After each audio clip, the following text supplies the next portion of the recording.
Good morning, everyone. What's her phone? I'll tell stories. There you go. Good morning. Welcome to the Tuesday meeting of the BOCC. I'd like to welcome everybody here. We can start with the Pledge of Allegiance if you'd like to join me. I pledge allegiance to the flag of the United States of America and to the republic for which it stands, one nation, under God, indivisible, with liberty and justice for all.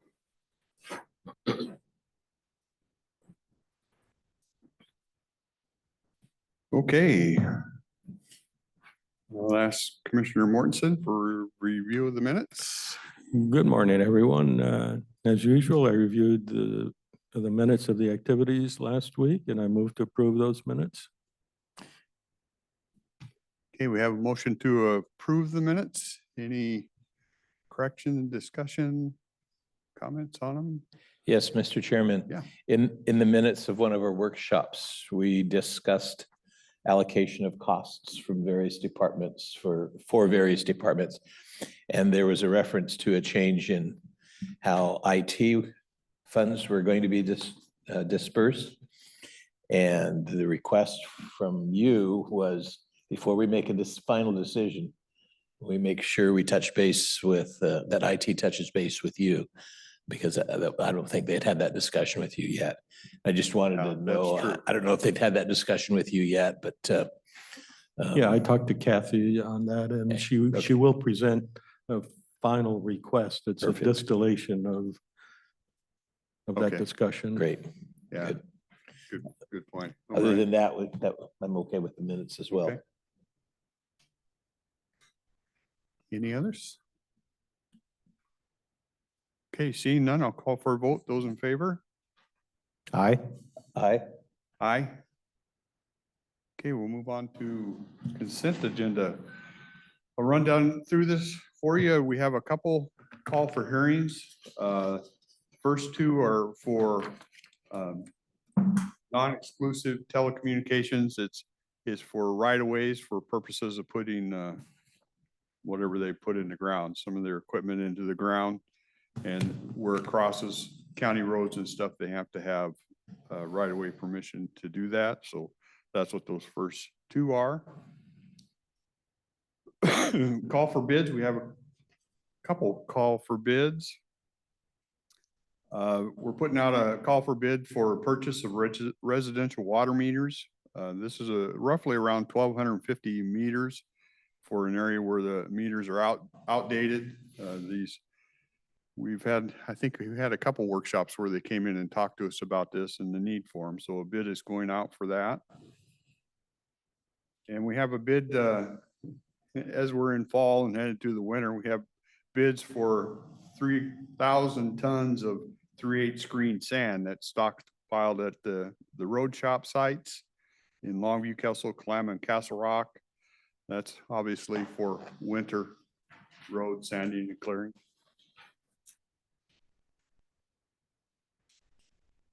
Resolutions. We have a resolution where we're revising the policy for the Citizen Ad Hoc Advisory Board.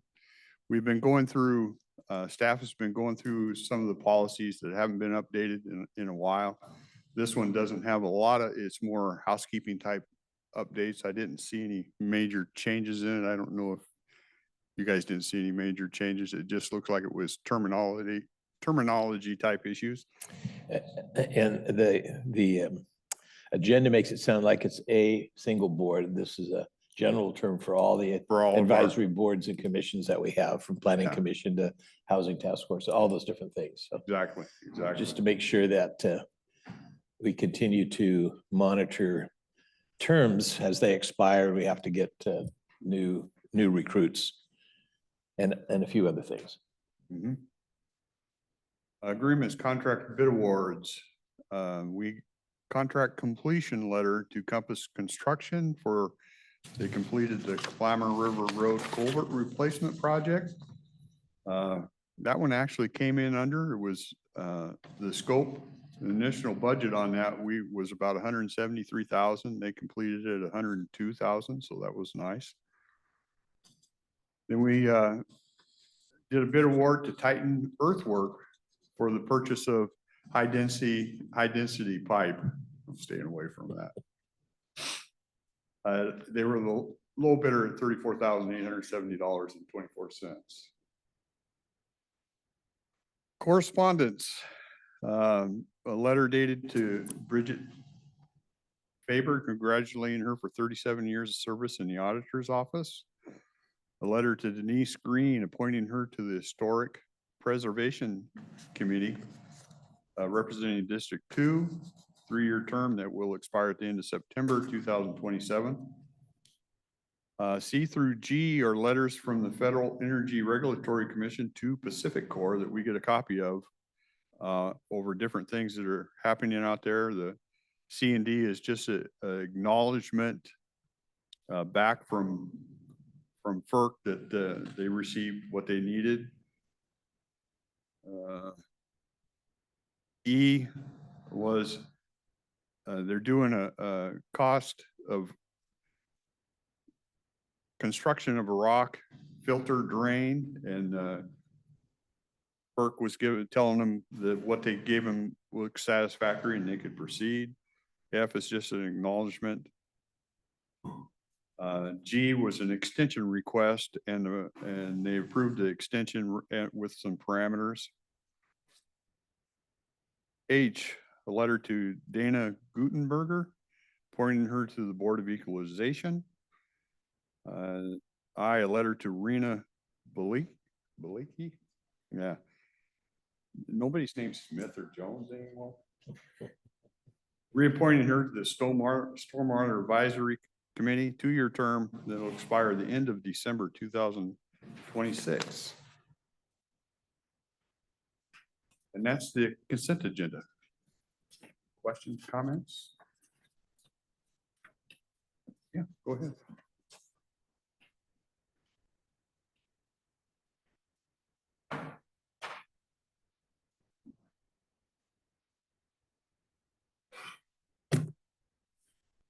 Consent item 3, your proposal for a water meter purchase, $1,254 according to this proposal you have. Okay. They're residential water meters. They're residential. What are they connected to? The county the county operates a number of water Yeah. systems for residents out in the rural areas. You do? Riderwood, for example. Yeah, I'm has a familiar water with that. system. So those meters, the staff has told us the meters are extremely old. They're not, they've discovered they're not very accurate, which means the billings to the customers are not accurate. And so they're trying to make an improvement on that. Plus, they want to take advantage of new technology so that they can get the readings kind of automatically, which is a system most cities have adopted for meter reading. I see Savannah's on. You wanted, I don't remember the exact neighborhood this is. I know you've told us where it is, but. Good morning, Commissioners. Savannah Clement, Public Services.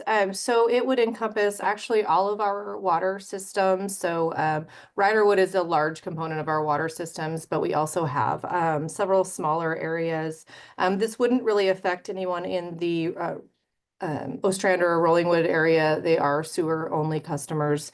So it does account for all of our water, residential and industrial, which is a small portion. Most of our water connections are off Spirit Lake Highway in the Toutle area, outside of Riderwood. And that water actually off of Spirit Lake Highway comes from Castle Rock, right? That's correct. Yeah. I was unaware the county was operating a water system. It's quite a large purchase, isn't it? So Over 1,300. yes, it's approximately 1,300 water meter. Have you got an approximate cost for this? The request for proposals will determine the cost. We do have a budgeted amount that we've requested from the board of $550,000. That's our budgeted amount. Well, I stand informed. I didn't know the county was in the water business. And it should it be? Well, I think some of them get handed over to us. That's correct. I think we agree with you. Yeah. Mhm.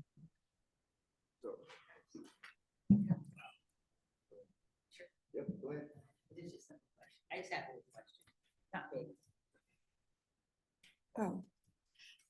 This concerns 1 and 2, and since I've been involved in land dealings lately, unfortunately, I'd like to know on this group, how much money is the county getting for their right of way, the use of the right of way?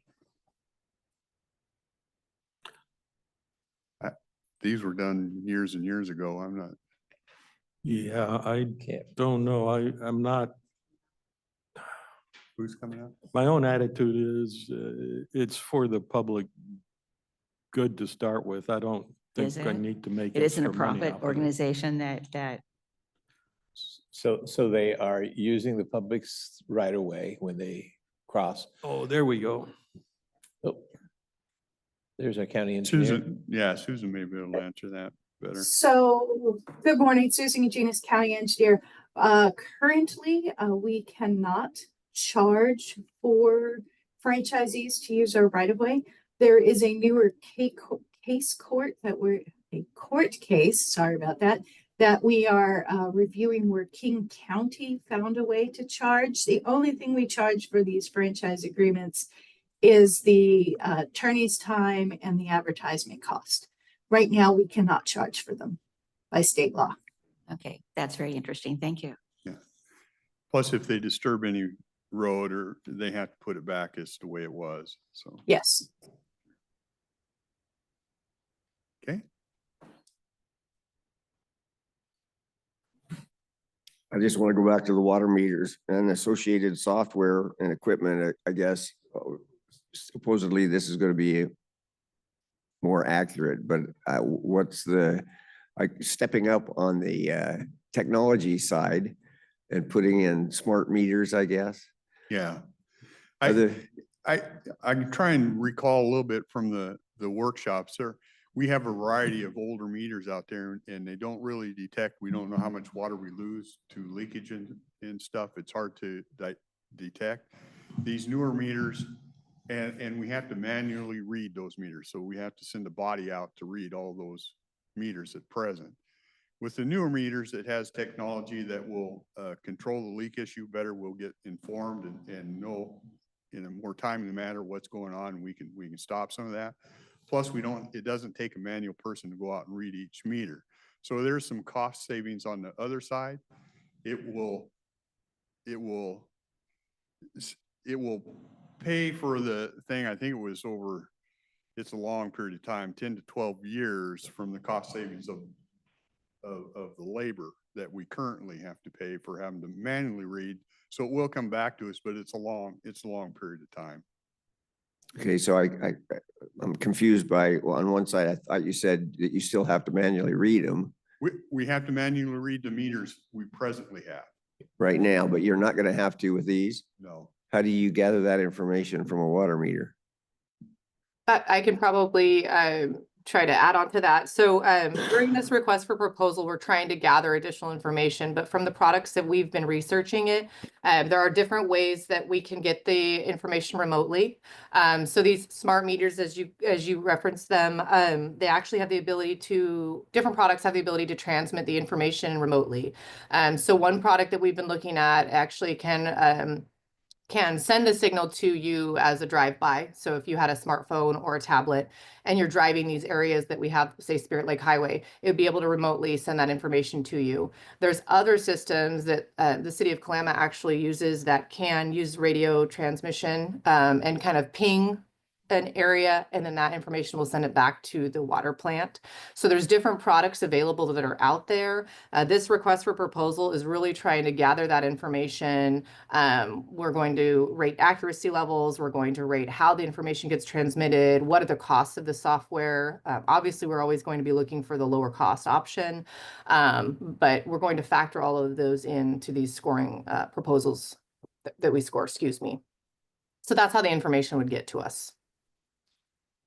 So it's not gonna be transmitted back to the office. Nobody ever has to leave the office. Somebody's gonna have to drive by and either ping it or similar to like a Bluetooth signal, something that has to be there. That We- is an option, but there is also other options out there that we've researched through other RFPs that other entities have done that actually do transmit back to software in, say, an office. I guess I'm wondering how the heck that would work, but okay. Just out of curiosity, I assume that they use the flow to charge the batteries in the smart meters? Use the flow of the water. Yeah, I can't speak to, to great detail on that. I'm definitely not an expert on it, but there are products out there that I think have that capability. That's not something that we've called out directly in this request for proposal. It's my understanding that they are pretty high in cost for those. These are ran off of battery systems that I believe what we've looked at is about 10 years. And then we would go through a replacement schedule if that was the product that ends up getting selected. thank you. I don't know all the technology, Steve, but I know PUD, they don't come out and read my meter anymore. It transmits some way, so. That's correct. That goes through the electrical lines, but there's no, as far as I know, you're not hooking up any kind of a communication line to the water meters. I think I heard you a little bit, Steve, but I think but what we've looked at, again, this is just research, is using actually radio transmission. Like I said, I'm speaking to City of Kalama. I don't have a ton of knowledge on their system specifically, but they actually use ping points. I actually think on a water tower is one of them, that they relay that information through radio signal from the meters. It's tough for me to believe that a water meter could generate enough strength from the meter for you to even read a radio signal from it. Yeah, in remote locations like we have, it's a great point. We're not looking at that as like our number one option, but we're looking at what's out there and available price wise because of our remote locations. Because you're right, how many ping points will we need for, say, Riderwood or off of Silver Lake Highway? Because of the remoteness of the areas, we have been really looking at the tablet features of a drive-by situation because our water crews are already out in those locations. That's where they're housed, like our Toutle Water Plant, for example.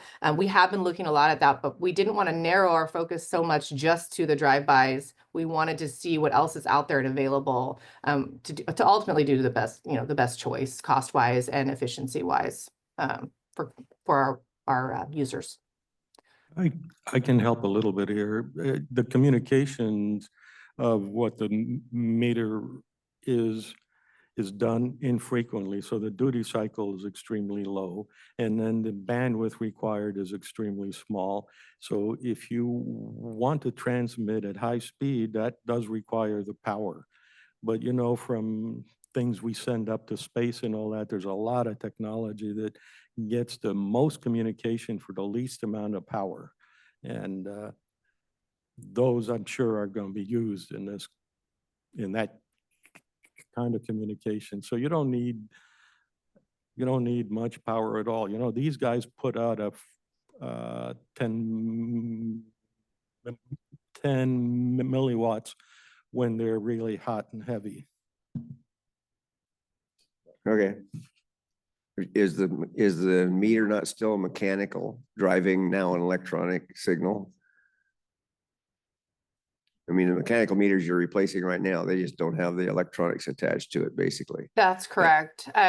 It's just a little bit, I don't want to waste your time or go down the rabbit hole, but we're already currently doing inventory on all of our meters because we're required to by the Department of Health. So we're doing an inventory on the mechanics of what we have in our current meters, and some that are so outdated we are having to replace anyways. So we took the opportunity to research better functioning meters, better products, because we have to replace a lot of them anyways. And we just completed our complete inventory that was required this summer. So we have an accurate count. We know what areas we're going to work on next on the mechanical ones we have to replace already. But you're right. So we are already replacing the mechanical ones. These ones that we're looking at will just have an electronic capability as well. So sorry, that was too much. Would you be able to shut off somebody's water remotely with this device? Oh, there are a lot of abilities to do that. Yes. Again, we don't Okay. have a product in mind, but there are several out there that do that as well. So in the discussion in the workshop, one of the issues that came up was a suspicion of leakage in the lines. And I don't know where that leakage is, and there are ways where you can use meters if they're accurate enough. And so that's another specification that they have to pay attention to. That may help locate something. Along those lines, Savannah, are these meters only for end users, or are there some that will be on the trunk lines? Sorry, I was muted. By trunk lines, do you mean like the larger lines, the meters? Yeah, the feeders, the main feeder lines come in. If we know what's going into each house by the meters, and I know what the meter and the trunk line claims, I can do a little quick computation and say, I got a problem somewhere, if the meters are accurate enough. I see Susan jumped on. Go ahead. So in general, we don't meter, trunk lines. There is a meter in Tootle, where they tell us, because we purchase our water from Castle Rock. So there is a meter that says, Cowlitz County purchased 1 million gallons in 2024. And we know that we metered out 900,000. And so then we can do a calculation. Okay, how many fires do we know that went on? How many lines did we flush?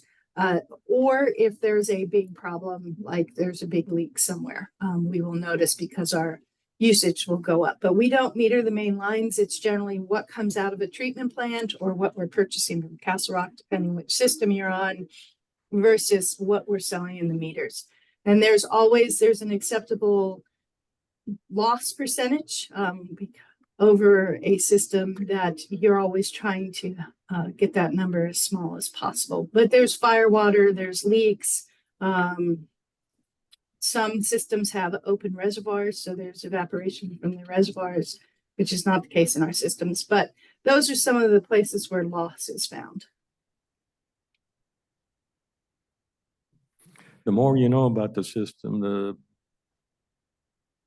better you're going to be able to manage it and cut losses. Is it worth $500,000 in this case? I think the answer is yes. Is it worth 2.5 million? Probably not. There's always a trade-off. So this isn't just the end user meters. This is, you're building this back up the line to measure. No, this is just end user meters. I think we just heard that. Yes. Just end user, okay.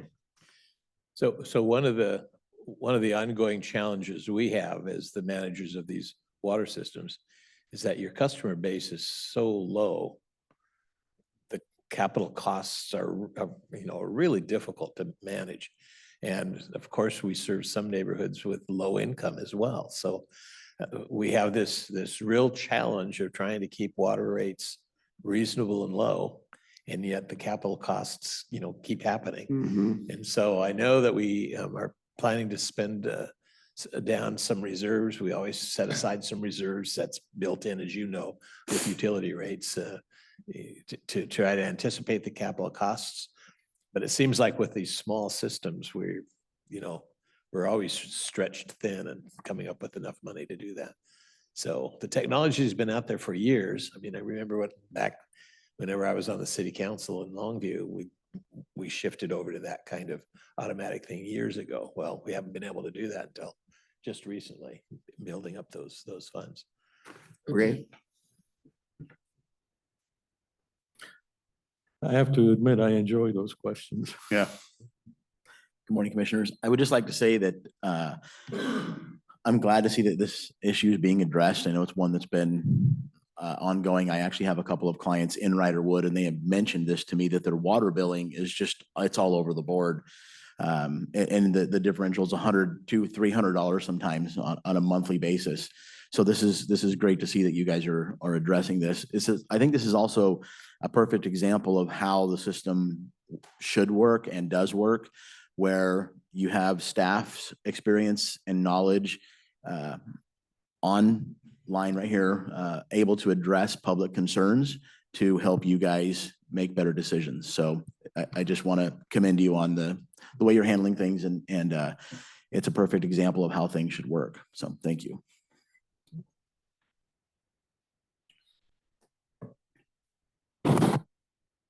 My name is Jim Hill, 1100 North 22nd Avenue, City of Kelso, and what I've heard are a lot of questions by folks that are running for office. The simple fact is, the technology that you folks need to take a look at are going to save money in the long run.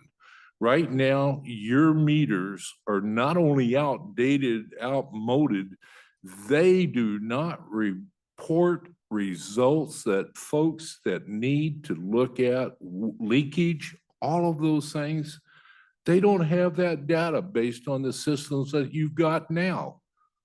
So folks, let me tell you, it's a simple thing. The technology has evolved to the point that you can have accurate data presented, and in the long run, it's going to save money. All these other questions, they're just not. Come on, guys, you know what needs to be done, period. Yeah, I think that requires a retort. It's, you don't know what you don't know. And so you do an investigation, and a decision that just says, well, it's clearly worth it. We don't know that. There are many decisions we hear here that are made just based on a desire. And like I said, it's worth $500,000 to us. Is it worth a lot more? Mr. Mortensen, you can wordsmith it any way you want to, but you know the technical data that supports replacement of these meters. And what we don't know, we do know. In point of fact, these are outdated systems.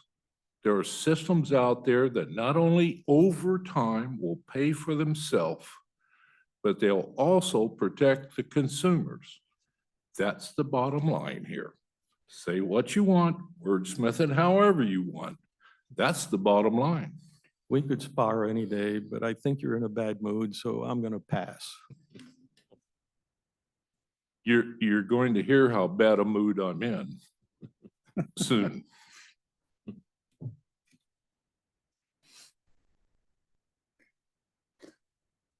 Any other questions on consent agenda? Mr. Chairman, I move that we approve the consent agenda as submitted by staff. Okay, we have a motion to approve the consent agenda. Last call for questions, comments? Seeing none, we'll call for a vote. Those in favor? Aye. Aye. Aye. Consent agenda passes. Motion items. One today.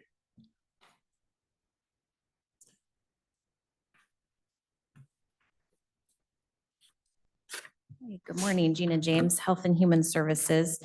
So the one item we have on the agenda today is an amendment to our consolidated contract with the Washington State Department of Health.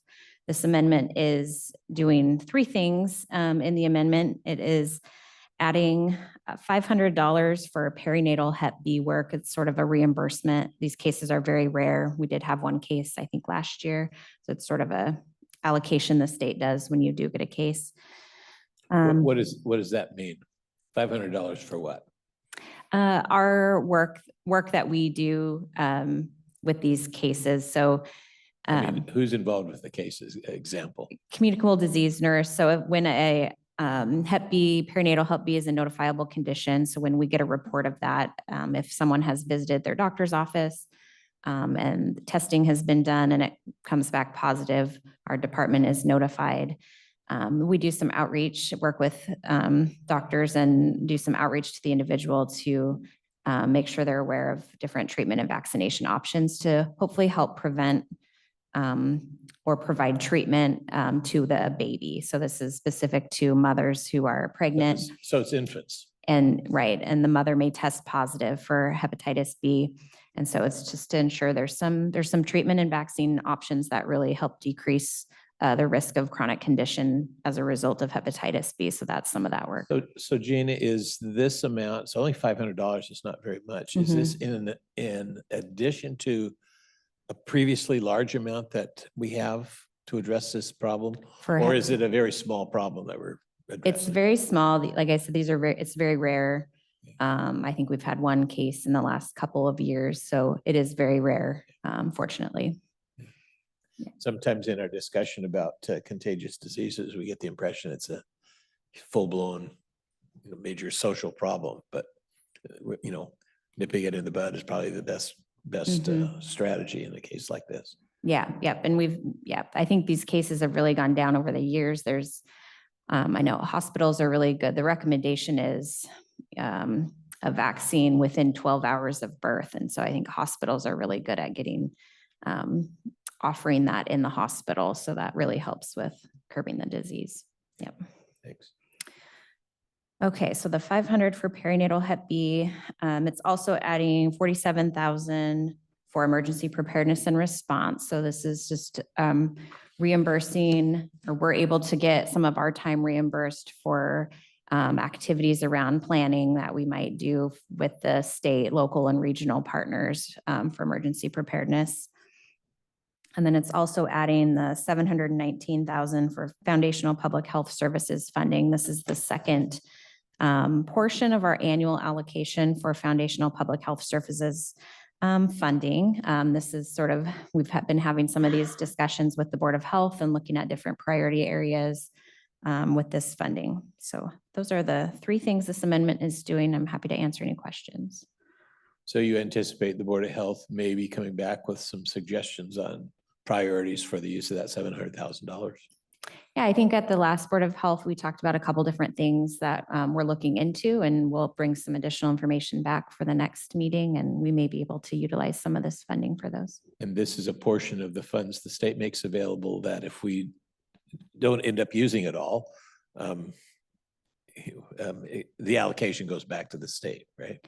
Right. Whatever is unutilized gets returned to the state at the end of the fiscal year. For emergency preparedness, how's that number 47,000 determined? I'm not sure, to be honest. I'm not sure anybody knows. And If I remember from previous allocations that paid for a full, an FTE, we've done without that person, but the tasks have been divided among several other folks. So it's less than a full-time FTE is what that amount reflects.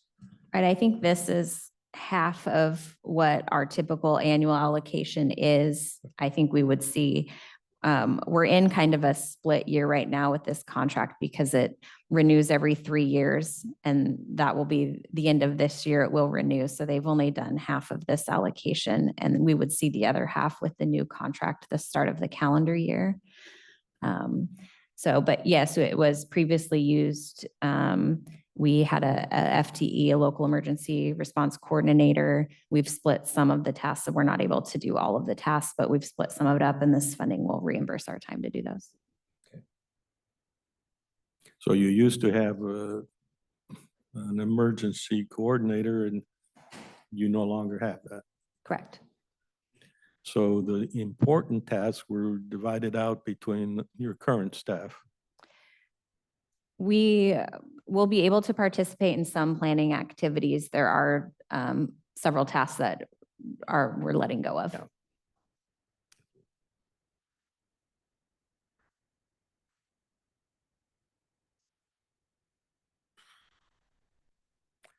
Mr. Chairman, I move that we approve the contract amendment with the Washington State Department of Health as has been presented by staff. Okay. We have a motion to approve the contract with the Washington Department of Health. Questions, comments, anything on that?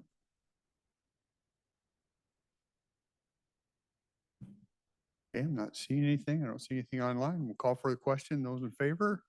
Aye. Aye. Also vote aye. Thank you, Gina. Thank you.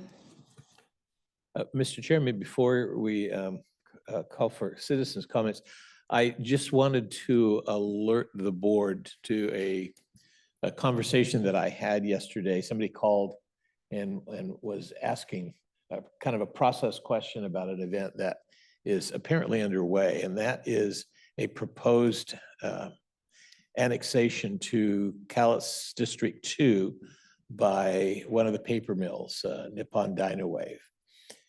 They have traditionally been under contract with the city of Longview for fire services. And the proposal is to join Cowlitz 2. For 100 years, the mills have always been outside of fire districts. Traditionally, long-timers will tell you they've operated their own fire services and contracted with other agencies for more technical assistance or backup, including the confined space requirements that is a particular skill and that requires an awful lot of training. And so apparently the company sent the fire district a petition declaring their intent to annex. And the process then, they got that in July, and in August, they approved the petition and then held a public hearing later in July to see if there are any changes to be made in the annexed area. Not surprisingly, since there's only one owner, there were no changes. The public hearing was done in less than a minute. And so then the next step in any annexation is the opportunity for an independent review board to study the annexation. And that's done by an appointed board called the Boundary Review Board. The state law allows this Boundary Review Board to be set up with one it's a 5-person board. One representative is appointed by the 3 of us. One is appointed by the mayors to represent the cities. And one is appointed by special junior taxing districts, because all the folks that are involved with annexations. You know, when cities annex, that's a direct loss of tax revenue to the county. So that's something that we kind of monitor. But this board doesn't review every single proposed annexation. It has to be requested by a local government that may be involved, or a petition by citizens outside the district who might be affected. So at some point after that decision is made to accept the annexation, it's referred to the Boundary Review Board, and there's 180 days in which a request can be made. Anyway, the telephone conversation was one wanting to know what the process was for getting the county involved in requesting a review by this board. So we did a lot of scrambling. It has not been transmitted to the county yet. So that review period has not begun, but you might get called by folks wanting to talk to you about that. I just wanted to share that we do have the option as an interested party to require the review. But if nobody requires a review, no local government requires a review, or this petition doesn't materialize, then it's automatically accepted and then they join. So I heard an estimate that approximately $400,000 in tax revenue would go to the District 2. So just an update for you. Again, it's all pretty preliminary. And like I said, the Boundary Review Board has not received that petition yet. So it could be part of a negotiating strategy. They've typically negotiated with the city of Longview. So that's a lot of money. So I would certainly need more time to digest this, and I have questions, but I do have a comment in that in the past when different entities have come to me and said they want to annex, and they start tackling the dollar amounts like the tax revenue, on a personal basis, don't view the tax argument at all with positive light. It doesn't matter to me. What matters to me is what the people in the area being annexed would like. And just thought I'd say that out front. It's not like there's a free lunch out there, and I'm not, anyhow, enough said there. Who is asking or who is suggesting it's a good idea? What is the fundamental reason for asking? It was a concern about the confined space service. Obviously, paper mills do have confined spaces and they have to have the training. District 2, again, this is kind of secondhand information. District 2 apparently contracts with Vancouver to provide that service. And there was concern by the guy that called. When you say who represents District 2, who is District 2? who represents the workers at the Who is mill. District 2? Cowlitz County Fire District 2. The fire district. 2. Fire District, yeah. I'm thinking your District No, 2, and I'm no. Oh, scratching that's my right. I'm head, sorry. getting I'm totally sorry, yes, lost. that's right. No, this is Fire District 2. So Fire So District 2 is suggesting it, or the mills are So the suggesting it? mill approached, they, Yeah. they own the property, so they're the ones that signed off on the petition and got the ball rolling. The company wants the best deal possible to have the fire service that protects the mill. That's the most affordable. And I remember when I was on the city council, we were, periodically, they negotiated contracts all the time. And So- Fire District 2 has a contract with an outfit out of Vancouver. That sounds like hazmat issue. Well, I guess hazmat response is a different skill set. This is confined And space Fire District 2, I think, is the only one around here that has. outside has the that. city of Longview, Even in the city of Longview, I think has, Well, unless it's a special contract, okay. So. Anyway, more to happen, maybe, if they resolve their contract issue and, it won't go any farther. Okay, a couple other things and we'll open up for public comment. Commissioner Mortensen and I had an opportunity to visit Family Promise yesterday. If you haven't visited with them or learned what they do over there, I think they offer a extremely valuable service, and you should get to know them a little bit because I think they're a good group. We have a lot of different meetings. Pay attention to this because we're in budget season. We're trying to look what, if any amendments need to be made in 25. So you're going to see a lot of stuff coming in this afternoon. I believe the sheriff is this afternoon, but then there's one on the 14th, the 15th, from 21st to 22nd. So just pay attention to, if you have an interest in that kind of stuff, pay attention to the schedule, and because they'll be coming in quite often. With that, we'll open a public comment.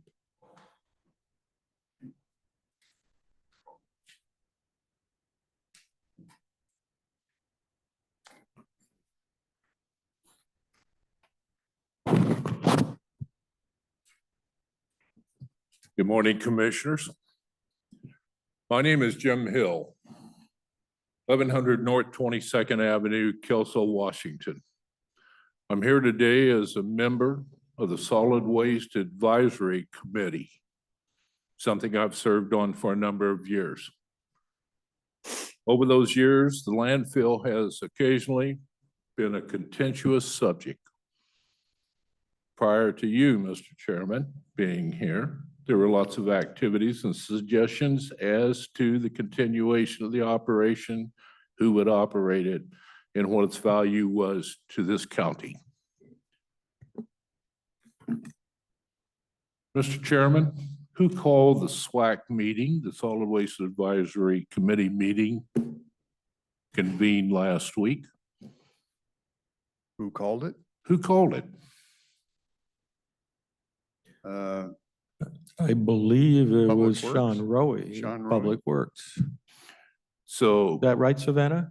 That's Mr. correct.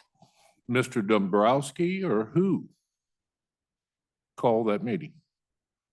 Sean Roy. He's Public Works. he's the current manager of the Solid waste. And the purpose of that meeting, according to the information supplied to the handful of people who remain on that committee, was that we were going to discuss rates. Presumably, household rates. Is that not correct? I believe, unfortunately, Sean had a meeting. I'm sorry, I wasn't at the meeting. I know enough to be dangerous. So the purpose of the SWAC meeting was to reconvene and discuss transfer station rates.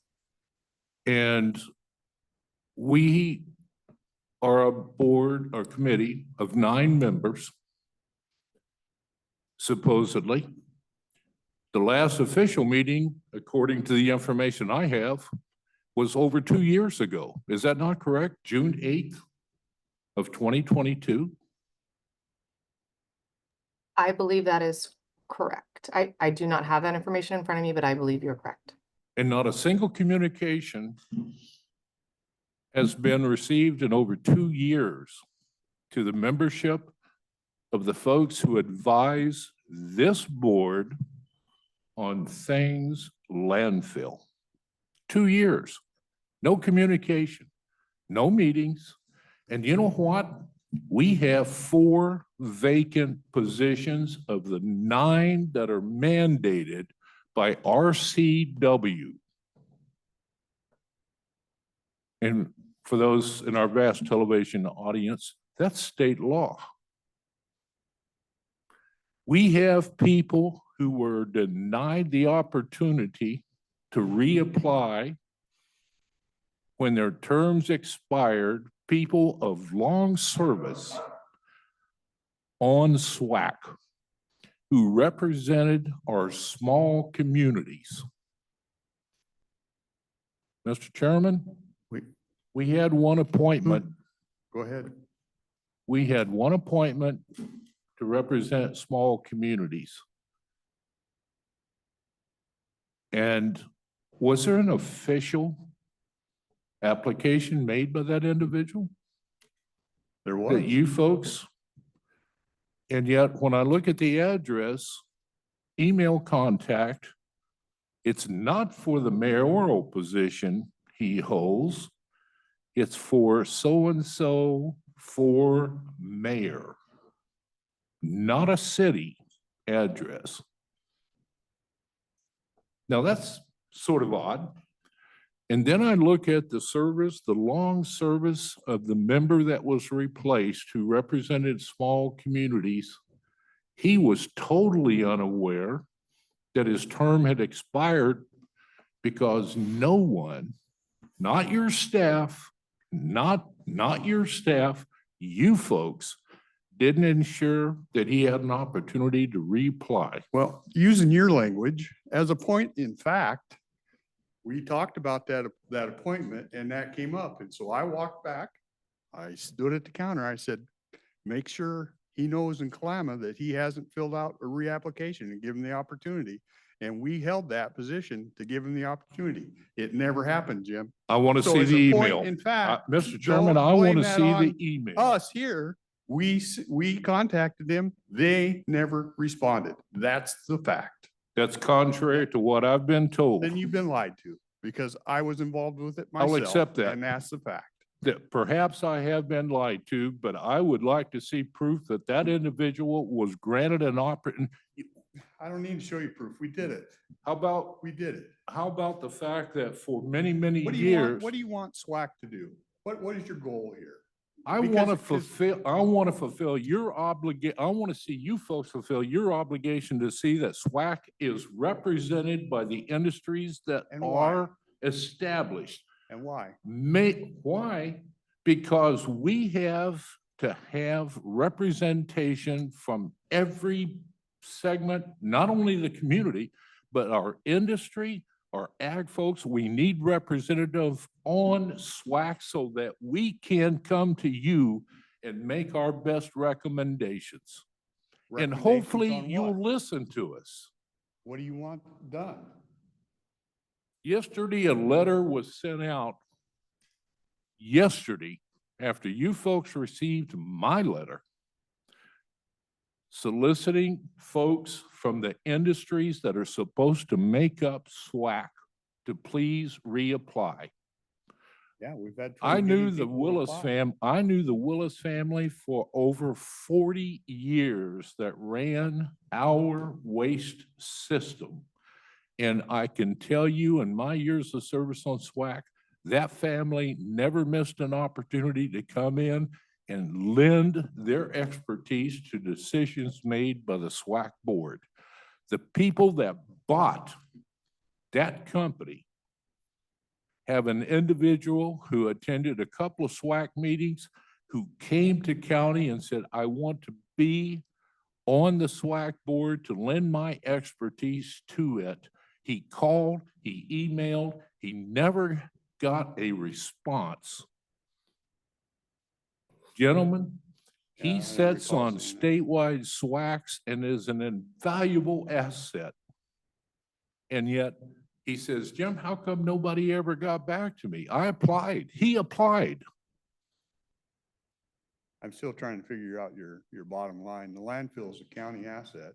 It's run like a business. Probably the most essential one we have, and the folks that you're supposed to listen to as you make determinations about not only how we're going to replace that landfill when its time is up, and it's going to be, the folks that come to you and say, here is our professional expertise, considered opinion on how you should manage our landfill. And we don't have the full complement of people. We held a meeting last week in which one of the representatives who would have made a quorum didn't even bother to show up. Gentlemen, I'm asking you to make sure that SWAC has every single representative that we have as a people expected to lend their expertise to you folks as you make decisions. We try to fill those boards like we try to fill every board. Sean's been working on it.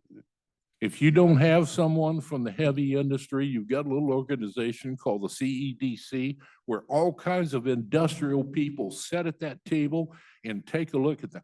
Our industries generate waste, and they recognize that those are costs. That waste that goes into our landfill is a direct cost to them. And I got to tell you, if you call 25 companies that could be considered industrial, somebody is going to step up and say, you know what? I want to come up there and help the county make decisions about what my business and my industrial costs are going to be for putting stuff in that landfill. You know, you misunderstand a good deal, but I'll address a couple of things regarding the appointment of Todd Deinhardt. I don't know why he missed a meeting yesterday, but it's always really interesting that I'll be pejorative. I guess your friends, you wanted them back on the board. They had every opportunity to come on That's the such an board. untruth. It's not even believable. I've had maybe 4 conversations with Mr. Smee in my Your time was- entire life. Your This is time not was taken. political. This is the fact that he sat on that committee for years. He sat there. He represented small communities in the most efficient and honestly, Woodland is a couldn't have small asked community. for a better- Woodland is a small community too, so don't, did Mr. Smee have an opportunity to be reinstated? I beg your Has pardon? his term even expired? Has his term expired, Mr. Mortensen? Whose term? Mr. Smee, who was the representative for small communities on the Solid Waste Advisory I Committee. assume his term expired because that spot is filled by Todd Deinhardt. Gentlemen, Actually I was apologize. expired for nearly a year and then Todd applied for it. Yeah. And I'm going to verify the fact that he didn't have an opportunity, and I will be back. It doesn't matter. He has an opportunity, just like everybody in the county has an opportunity. They go to the county website and they read and they see, I'm really interested in the SWAC. What he would have applied for has been filled, Mr. Mortensen. Gee, we should have held it open for him under your supervision. No, you shouldn't have. You should have ensured that every small community had an opportunity to send a replacement. I want to know why Castle Rock didn't also have an opportunity to apply for that. Why didn't Everybody they? had an opportunity to apply. For 2 years, you had no meetings of SWAC. There was no communication to me. I can't Well- find well, a single That would email. indicate to me, I'd say, why do we have SWAC then? That's the other issue. Yeah, we haven't. Ever read the RCW? Maybe you should read the state law. Maybe you should. And let me ask you this. We developed a comprehensive management plan for the landfill a number of years ago. And how many commissioners have read it? And the people that are running for the position of county commissioner, how many have read it? And how many of the folks that actually sit on SWAC right now have read? I guarantee you the majority of the 5 of us that remain on SWAC, of the 9 assigned or could be assigned, have read that comprehensive plan. And I can tell you going back years, when we did that work and brought that plan to you folks Okay, for approval, the landfill is owned by the county. We pay the debt. We pay the debt. We set aside for the closure of it, millions of dollars. We cover the expenses of that plan. So did you write a comprehensive plan for the other businesses in town? that has nothing to do with It has SWAC. everything to do with it. No, This it is- doesn't. This is run this is run like a business. They run it for profit. We pay the bill on it. We pay the close down on it. We don't bill you guys for the monthly payment. Has Kessel seen a bill from us for the monthly debt payment? We also haven't Have you seen a some, bill from us for the close down? we also haven't seen some money that is in, sort of, Everybody share consider, money with you. never- You don't it's pay a- anything to it, Jim. the Does land, the other businesses in town share money with you? the land, Does Bud Clary, does Bob's, does everybody send you a check? they Did don't you write offer, them a they don't, comprehensive they plan? do not operate a public service, a required public service, and not only that, an essential public service. You can't You can equate, go- you City of can't Kelso can equate contract with government's, Anybody they like. you can't equate government's responsibility to provide services to the citizens that live here with a private business. And forgive me, we And need to, that's why we have the government we have. Maybe we should equate it better. We just think we're immune from all the nonsense, the economic benefits. Alls we're gonna do is just charge the public and make it work, even though it never makes sense. can, We need can, to do a better job of it. can And the you, landfill can does a you- good job of it. can you folks on this, on BOCC, honestly say that a realistic approach was made to fully fill every vacant seat that exists on SWAC? I think the discussion needs to conclude. One So Jim, more I- item. So Jim, I think the chairman asked what your bottom line was, and it would be interesting to know.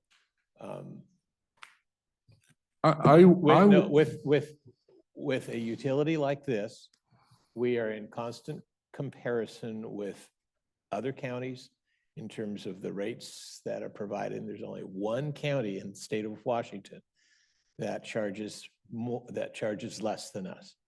And that is another landfill dominated county called Klickitat. They've got it 2.5 times the size of a landfill. So, but our rates are the lowest. And in fact, we have made, in response to earlier plans developed by the SWAC, when it had full participation, the determination was made that we would definitely fight hard to keep the rates for Cowlitz County residents the lowest that we can. But I've also noticed there's been a little bit of confusion that when we talk about rates, some people assume we are the ones setting the rates the individual homeowner receives for garbage collection. And that isn't the rates that we charge. We collect the garbage, we treat the garbage, but those collection costs, and I think all the cities contract with waste control, that company has to charge the costs of running the trucks and the labor costs, picking it up from people's homes and taking it to the transfer stations. where then it gets sent up to the landfill. Okay, so we're talking about different rates. We've been operating this operation with those low rates in mind. Low rates not only for municipal solid waste, but also for our industrial customers, who are actually the biggest, they provide the biggest share. There's no other community in the country that produces more paper, so it's than Longview. It's important to make sure that their industrial rates are kept as low as possible, because we're in such a highly competitive market. We've got an awful lot of workers that we want to stay working. So we're working very hard. We have generated revenue. That is true. We've brought in customers from outside municipal solid waste. Part of the reason for that was our hope that we could achieve a certain amount of methane production to make it feasible for the PUD to convert that to electricity. Unfortunately, that's a program that the State Department of Ecology said isn't good enough. So they want us to just burn the methane off. That's a whole different issue. But if it's the fact that rates are too high, that you're demanding a change in the operation of the utility, I guess I'd have to say, give us the proof that we're overcharging, because it's not happening. We may be charging a higher rate for the outside customers, those folks that are bringing in that municipal solid waste. You bet we are, because we're making money off of that. But for Cowlitz County, the rates are the lowest. And I think all three of us are pretty proud of that fact, that we keep those Did rates we really subsidize- low. May I just say this? That discussion on rates was what was supposed to happen. That's not why I'm here today. It's a complex issue. All of the things that you just outlined, absolutely the case. And those are things that SWAC can come back and advise you on the technical information, the economic information that comes to SWAC. All we can do is advise you. That's not why I'm here. I'm here because of 4 open seats and an honest effort to fill those seats from the people that should make up SWAC. There needs to be a representative from industry. Let me tell you something. Industry not only generates waste that we have to be concerned of as to fair disposal prices and also amounts and all of those things, but a lot of people work for those companies. So in effect, an industrial representative on that board is not only representing all the industries, as varied as they are in this county, but the employees that work for those companies. That person is missing. And I'm saying we need to So the fill question, Jim, it. is, and I'm not being critical at all. Why hasn't somebody from big industry come here demanding their voice be heard? You know Because why? they were involved for years and years and years. You know why? Is the people that were there before were requested to come back. But when I talk to people on my city council who happen to work in industry, were you guys aware there was even a thing called SWAC? And that industry needs a representative to bring all of their expertise and advice? No. You know what? We don't do a very good job of picking up the telephone and calling companies. And I would like to call small companies in Woodland, or I would like to call somebody in Longview, maybe not the big names, but guys, they don't make up the bulk of the industrial entities in this county. Certainly they generate the most waste. But the fact of the matter is, we don't do just simple things like pick up the phone, dial a few folks up and say, hey, we got this position open at SWAC. Would anybody in your firm like to come up there and talk about things industrial? Just like, why did the individuals at Waste Control who have such amount of expertise not given the opportunity? Gentlemen, I appreciate your time this morning. I Yeah. certainly do. I would still like to clarify some things for the public. They might How about wonder. we do it off the limit, off when I'm gone, and you can address the public You as well. can, you're Forgive free me. to, you're free to go. No one's binding you. So for the public, the transfer station loss amounted to about $1.6 million last year.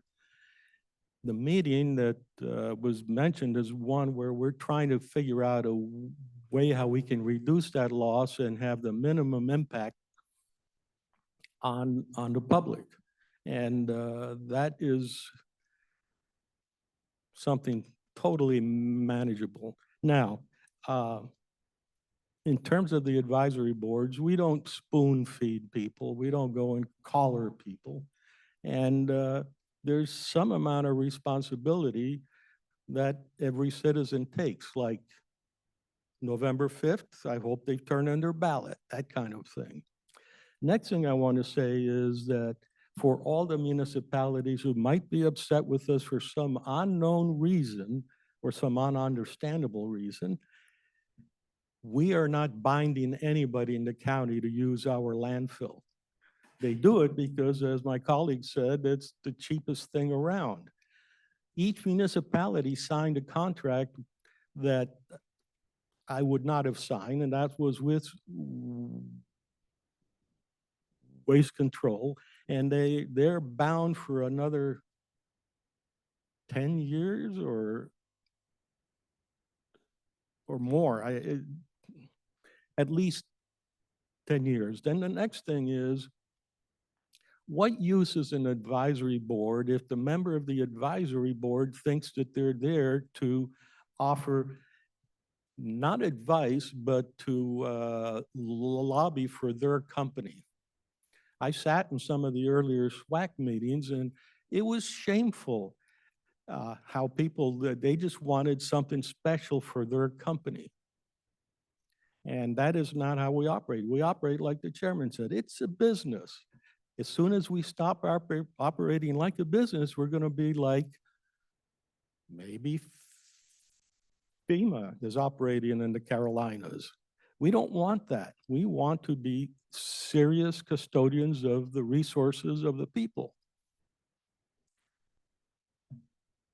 So yeah, and I'm at a total loss of what this guy was interested in having us do. Did we come away with an action item based on that? That's what a commentary should do, is say, you did this and we'd like an action item. Didn't hear anything. I could add one more thing. In terms of small cities, there's this thing that it's called entitlement, that we think because we have a job today as a representative from small municipalities, that entitles us to remain in that spot however long we choose. No, in my book, given two applicants, one reapplying and one trying to apply, I personally, that's not a board policy, it's an ARN policy, say I want more people to sit in on these boards so they can understand the machinery that is controlling a lot of their life. Of course, it would be helpful if he showed up at the meeting. That's, but we don't know why he didn't. When miss was it. the last time, we didn't show up? We have no idea what happened. I would imagine, well, I might be able to see him this afternoon.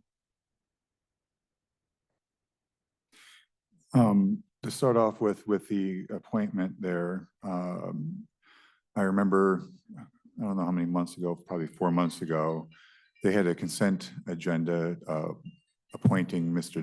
Deinhardt to the SWAC committee, the open position. And Mr. Weber said, hey, did you contact the small cities about this appointment?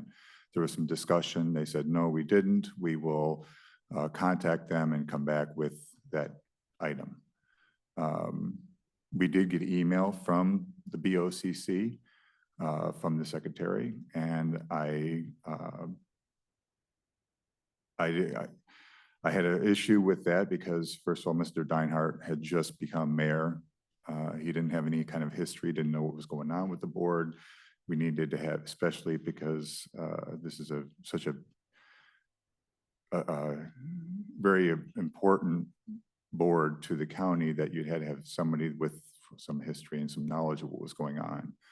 So I contacted Mr. Hellenberg about this, and I said, you know, that what do you think about this? And he goes, I have no problem with Adam. He's done an unbelievable job. And he wants Adam to stay on the board. And so I then proceeded to call Mr. Deinhardt that day. And I asked Mr. Deinhardt, I said, listen, Adam's been on the board for a long time. And I was wondering if we could reapply Adam to, you know, Mr. Smee to the board. Mr. Deinhardt said, I have no problem with that. I just got my feet underneath me as mayor, and I don't have time for that anyway. And I said, thank you very much. So I called the commissioners, if I remember right, and I called all three to voice my concern, and Mr. Hellenberg did the same thing. I know he talked to at least one or two, and he said, we want Adam back on the board. And I did ask Mr. Deinhardt, I said, Mr. Deinhardt, how did you know about this? And he said, well, Mr. Mortensen called me about it individually and asked me to be on this board. So obviously there is some situation where, yes, you shouldn't be a babysitter, but you also shouldn't advocate for your people to be on a board that is going to give you the information that you want to hear. And so, and I think of Mr. Hill when I think of the open positions. When you're going to make a rate increase decision, I think it was last week for the county, I think that all members should be, I think that they should have a full board before you make it a, you know, not a 5-member out of 9, if I remember right, is the number of positions. And so I'm thinking that, I'm just guessing that what he was asking for is before they make a decision for the county, that all 9 people should be appointed, especially since the larger industries are going to be affected. As far as I know, like I said, I wasn't, you know, I'm not sure if that decision was for just, you know, for individuals or companies, but having the 4 positions, and I've learned a long time ago that each position is important for making, when it comes to this kind of decision, it's best to have every possible voice there to give the various inputs to make the wisest decision made. So, Mayor, you're talking about the advisory board making decisions. You mean recommendations? Right, The thank you. decisions are left up to us by law. Right. Yeah, okay. And so that's why I think, you know, like I said, I'm just guessing. I think that he was disappointed that that was put on, and, you know, I'm not sure whether, if he was asked to convene this or, you know, the Public Works Director did it on his own. I don't know the background of why he would convene that meeting, and without a lot of, I didn't really see anything on the agenda or anything. I wasn't advised. Matter of fact, I heard Mr. Paul Hellenberg was there.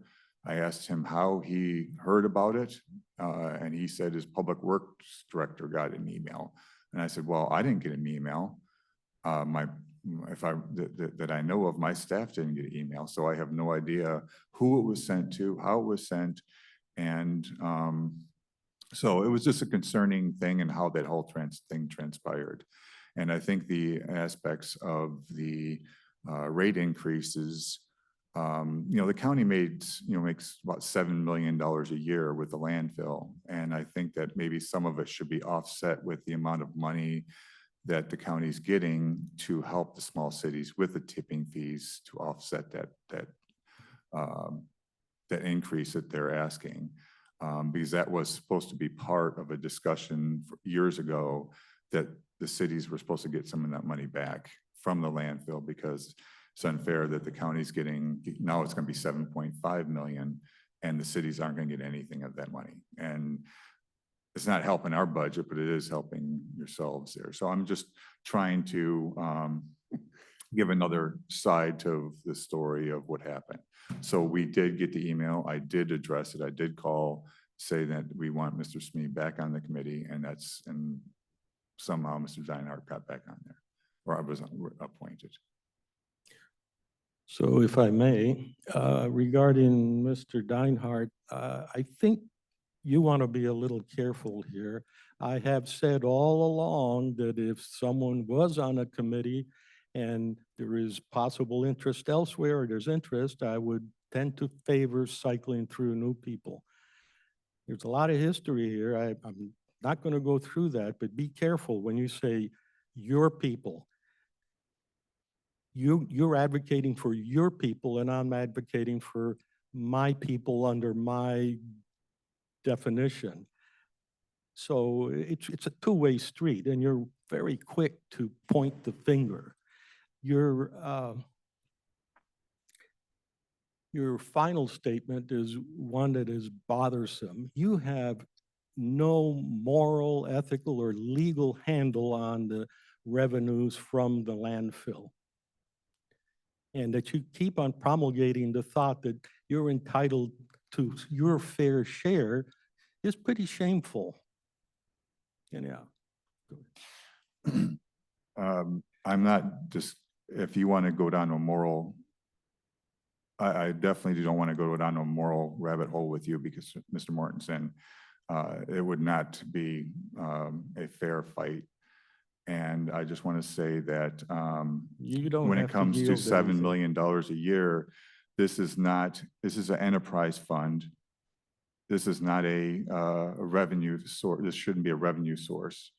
And so I think that the cities should get a portion of that money. It shouldn't be sold, the capacities shouldn't be sold to the highest bidder or to other municipalities for our future capacity, because we need that landfill for the 100 years that it was applied, that it was asked for when it started, and we're selling it. And that's just a, I know some people do have an idea that we should get more money in by other cities and other counties, but at the same time, it's our future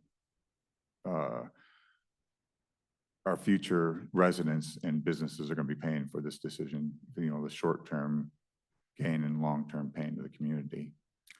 Yeah. Once again, you have no idea what it is you're saying. So did you get $7 million from selling capacity for the landfill?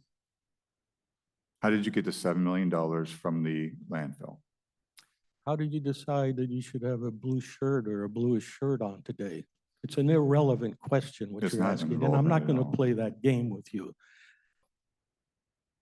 Did you receive $7 million from landfill for selling capacity? Well, if like I've said before, this is really confusing to me because it's a business. It's a business entity. It operates, and we expect it to generate revenue. Otherwise, why would we operate it? It generates revenue, and we subsidize the transfer fees. We've heard 1.3 or 1.6 million. So I can make a case that, yeah, the cities are getting some money back. We need to look at that rate, because as any business, you can't keep paying out over $1 million and expect it to run forever. And should the landfill work at capacity and get all it can do now? I'd say absolutely. You don't know what Department of Ecology is going to do in 5 years. We may not even be able to operate a landfill. So to think 100 years down the road that they're going to let you have a landfill, that's a pipe dream. I just don't see that happen. They already said we'd rather have you burn gas into the atmosphere instead of use it for energy. So they have no lick of common sense up there. There's a room full of nitwits making these kind of decisions. So we operate the landfill as a business, and I don't apologize for that. It brings revenue to the county. We're extremely lucky as a county to have that, and I appreciate that we have that. There's counties that would die for having a landfill, but you just can't go out and do a landfill. Adding into that, you have no idea what makes the longevity of the of the landfill. All he said is true, but the landfills like the one up in King County, it was supposedly exhausted 8 or 10 years ago, but the space comes back again depending on what you throw in the landfill.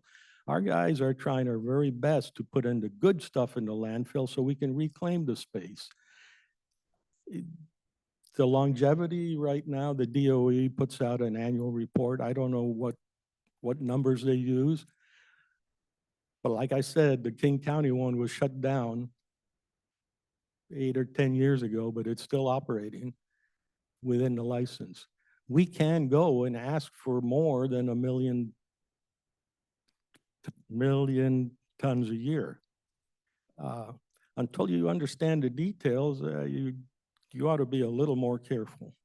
It's one of the things I learned about municipal, we call it municipal solid waste, MSW versus industrial, is we're working on our 10th cell up there. I believe we have 22 total cells.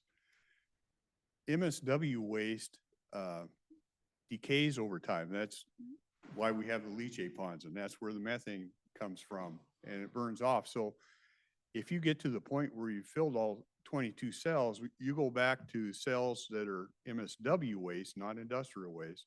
MSW waste, you have capacity again. So it's if we're left alone and able to operate that landfill has an extremely long operation period to serve people for a long, long time.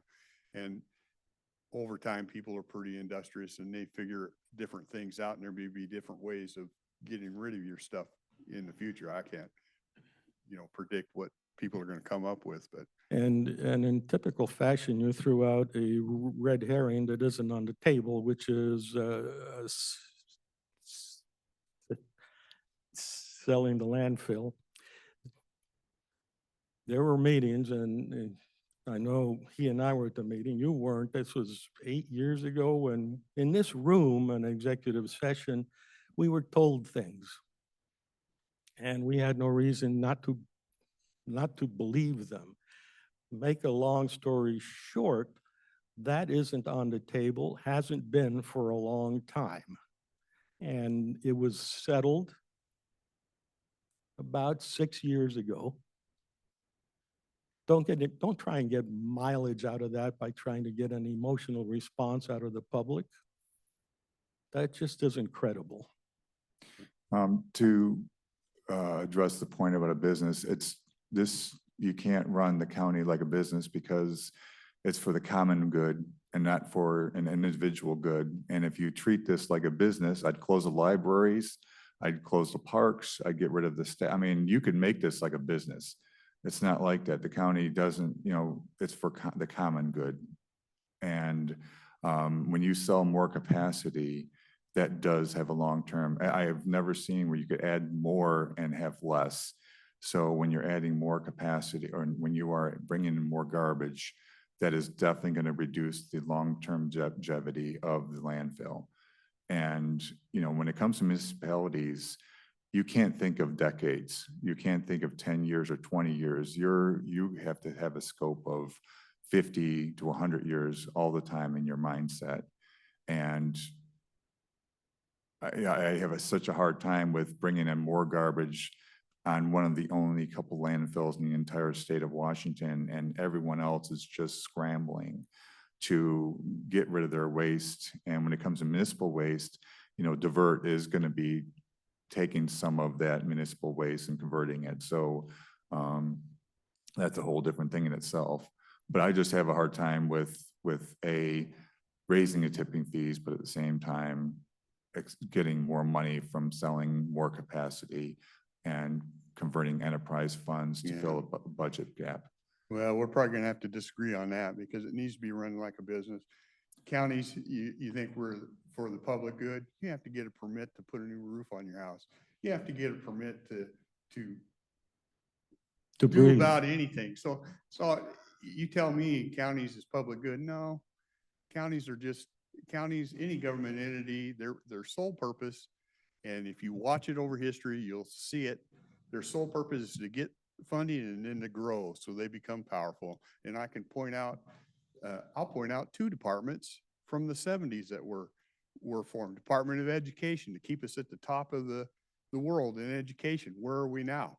We're nowhere near that. What we have is a Department of Education that costs us billions, probably billions a year to operate and does nothing for us. Department of Energy was formed in the seventies because we were too dependent on foreign oil.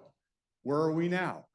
Dependent on foreign oil. What we have is a department that probably costs us billions to operate every year and does nothing for us. There's one time since that point in time that I can recall that we became independent of foreign oil, and that was done by one man. Wasn't even done by a department. So I don't buy, governments are to ensure the freedoms of the people and let them do what they do. Let them enjoy commerce. Let them go out and make businesses and entrepreneurship and all that stuff. Alls we do is get in the way. And so I don't have this lofty vision of, I know I work in this building, but I don't have this lofty vision of we're this panacea for all the problems in the world. We're the cogs in the gear for getting it done right. And I sit here trying to remove cogs one at a time if I can. That's the toughest thing to do. And it doesn't mean I don't enjoy everybody that works here and I want them to do well, but my focus is always on the public and we need to make life easier for them. And we don't do that. We find reasons to get in the way. And that's a simple truth. You can just look at it and you can see we find reasons to get in the way and we need to get out of the way and we need to get out of this stuff. If the public wants these things, they can pay for them. If they don't, Well, here's the challenge that we have. There are strains of truth that you both talked about.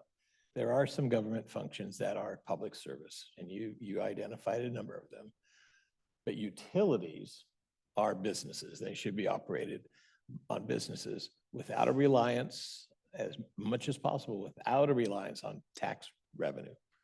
In fact, as you probably know, cities get to tax utilities. We don't get to tax utility. Counties don't raise money that way.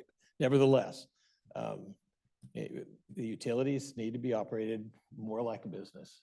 And I'm pretty proud of the fact that we do. You mentioned money that the county is making. We're making that money based on rent that we charge. The general fund is guaranteeing the payment of the bonds. So it's an asset owned by the general fund. We're charging a rent. The utility is operating as a business. That rent is part of the business experience. So I think one of the couple of things that sometimes gets lost in the discussion is that the cities are our partners in generating the revenue in the landfill. We have the contracts, we bring in the municipal solid waste.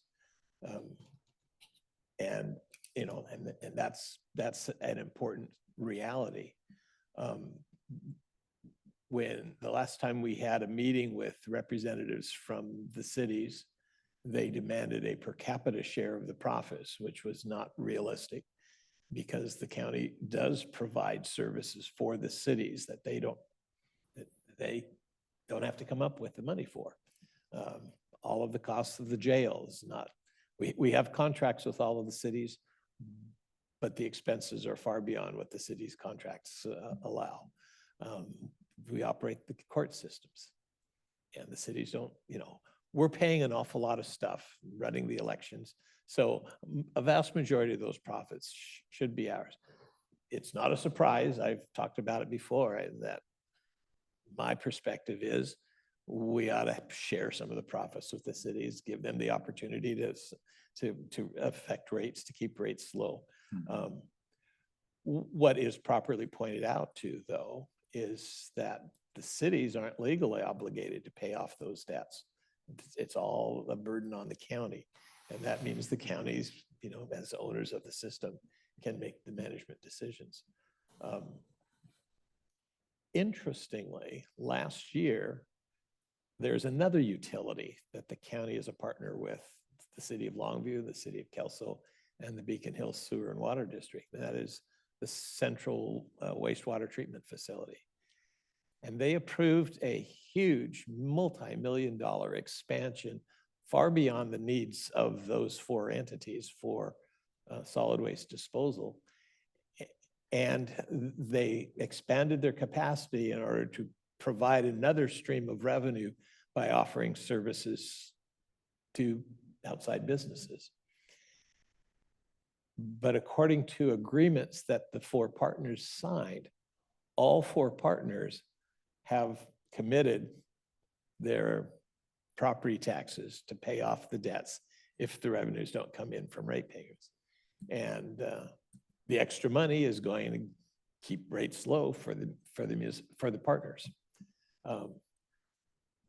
I would imagine if the county is willing and the cities are willing, and the cities also pledge their property taxes to paying off the bonds. Worst case scenario, if the revenue doesn't come in, that would give you a piece of the action. That hasn't been discussed. That hasn't been an idea that has been brought up. But it certainly is a model.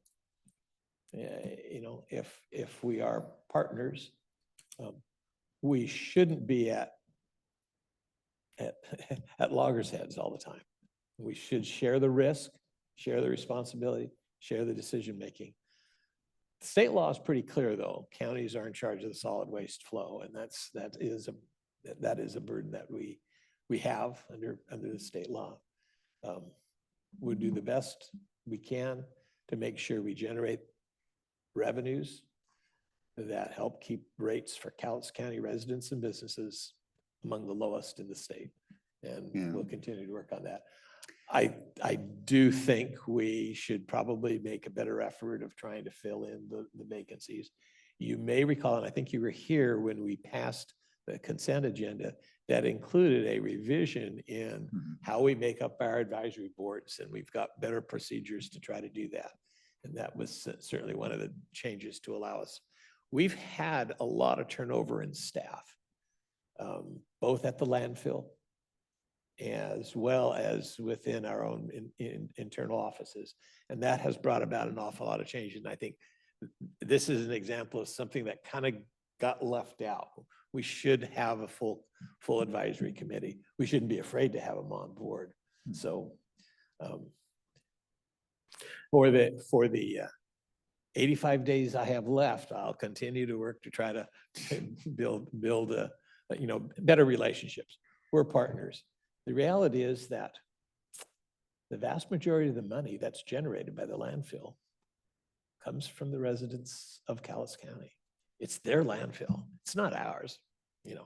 It's the people's. And so we got to look for opportunities to share with the owners, I think, in different ways. It's not that we aren't right now. It's just a different way, and I think we could do a better job of bringing people together to work together.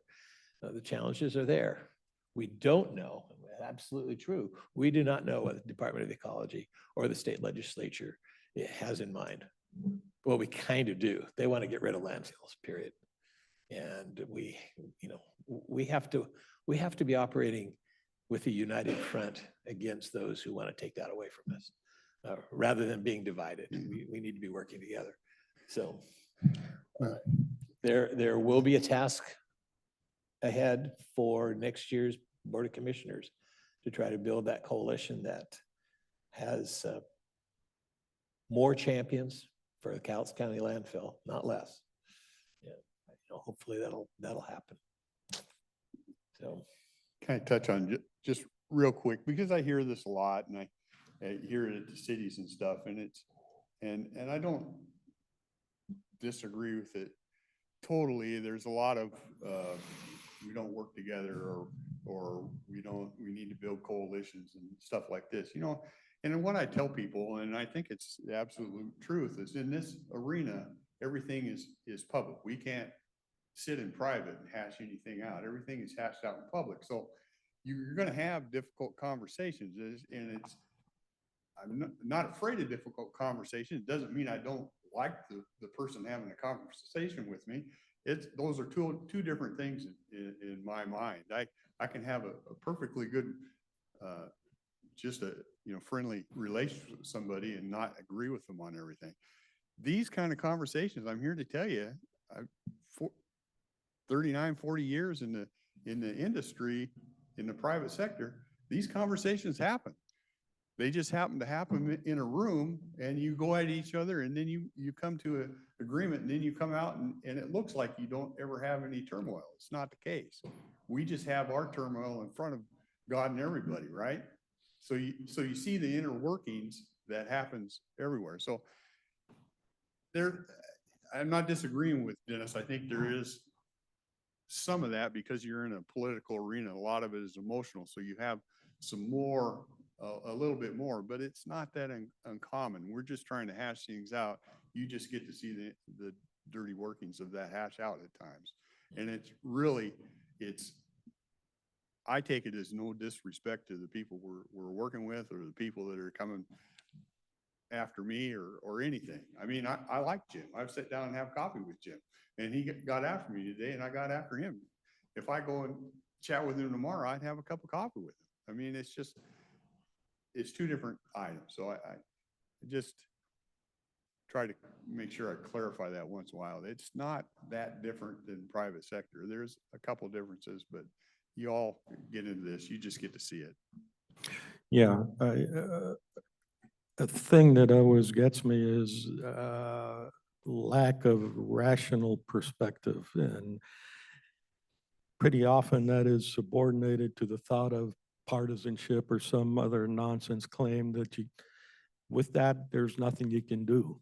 It's like the common response now is in an argument, well, that's racist, like trying to shut the border down in some reasonable way. You get accused of being a racist. It's like, really? So if we were not to take municipal solid waste from outside the county, this is a computation I did probably 4 years ago, it would cost, our cost internally that would be borne by the public here would triple what they're paying, what they were paying at the time, factor of 3. My colleague mentioned that they pay the bill, the outside people help pay the bill. That's absolutely true. When you're advocating issues like longevity is important to you, how do you present that to the public? Is the public willing to spend another $10 a month in order to fulfill your desire for something that is sort of vague anyhow? That's the kind of decision that a board has to make.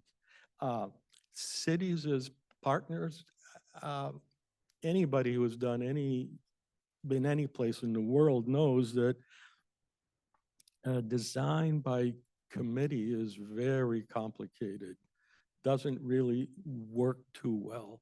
I would be totally against anything that says the county will give up some kind of control over the landfill just to make peace.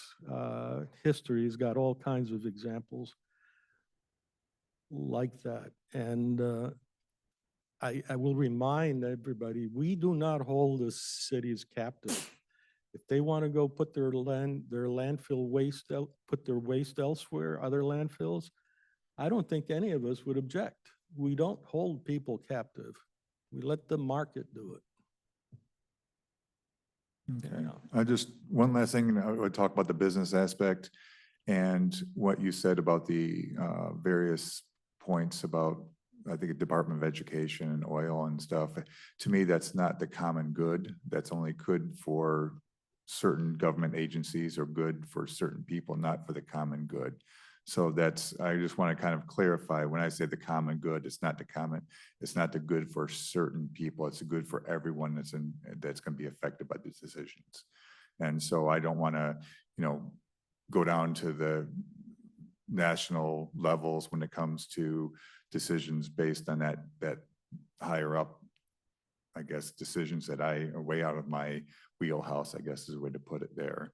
And so I think the SWAC, before they bring in more solid or waste, they should be brought, to the SWAC committee to make recommendations, because I don't, since that is kind of, to me, that's a decision for them to say, okay, if you're going to bring in more waste, how is that going to affect our future? How is it going to affect the mills and the residents, and how is it going to affect all of these people that will be affected decades down the road? And so before we bring in more waste, before we sell more capacity, maybe we should bring it to the board and say, how is this going to, just have a variety of various interests to make sure we make the right decision. And I think that that would be part of a discussion of the SWAC, instead of just making that decision just based on the board here, the 3 people. I just think that 9 people having a recommendation, that's part of that's what they do. They advise the board on a decision for these types of decisions, with various interests. Because we're not, the board here doesn't get affected the same way the mills would get affected. They're into the higher end dollar amount. So what's going to happen to them is going to be a lot different than what happens to us. So One of the other advantages of having advisory committees, whether they're planning commissions or housing task forces or any of those things, is that they become advocates for the program. And that they have a part of, making recommendations for, even if it's only recommendations. Right. Particularly at the county level, where there's only 3 of us, we need all the advocates that we need. And there's we're constantly fighting interests outside our county that have disdain for the people that live in Calhoun County. So like I said, we need to figure out a way to bring us all together as partners, because we're after the same thing. That's the lowest possible rates for Calhoun County residents. There's so Continue many, working towards that. yeah, there's so many issues. Fundamentally, accountability is lacking. Somebody in an advisory board can advise for their own pocketbook. In fact, I've seen that way too often. And there's no accountability there. Accountability, in part, is here. We can screw up royally, and what penalty do we pay? We just don't get reelected. But the damage has been done. I take that very carefully as an obligation on our part of the board. To that end, I wouldn't call the advisory boards as advocates. I'd call them advisors. By the way, you're trying to step into a quagmire. Do you realize that? Oh, no, I didn't. That is the fallacy from the street sometimes is that certainly the Dennis and I have been living this thing for 8 years at least. He's probably been here, well, he's living it for 12. There's so many nuances we understand there, and to go over that in sound bites just isn't practical. And the mills are only have one, if I remember right, is it 1 seat or 2? So yes, they would have input, but it'd be just another input. It wouldn't be, I could understand if they had a majority. If they had 4 or 5 members, then I would say that they would have an overwhelming interest of swaying the board. But if I remember, don't quote me on this because I'm not sure the makeup, but I think they only have either 1, at the most 2 members of the SWAC out of 9. So they would not be a driver on as much as, there's not going to be a majority. So it might be an interest, but it won't be the majority of the interests. Okay, thank you. Sorry. No. All right, have a good day.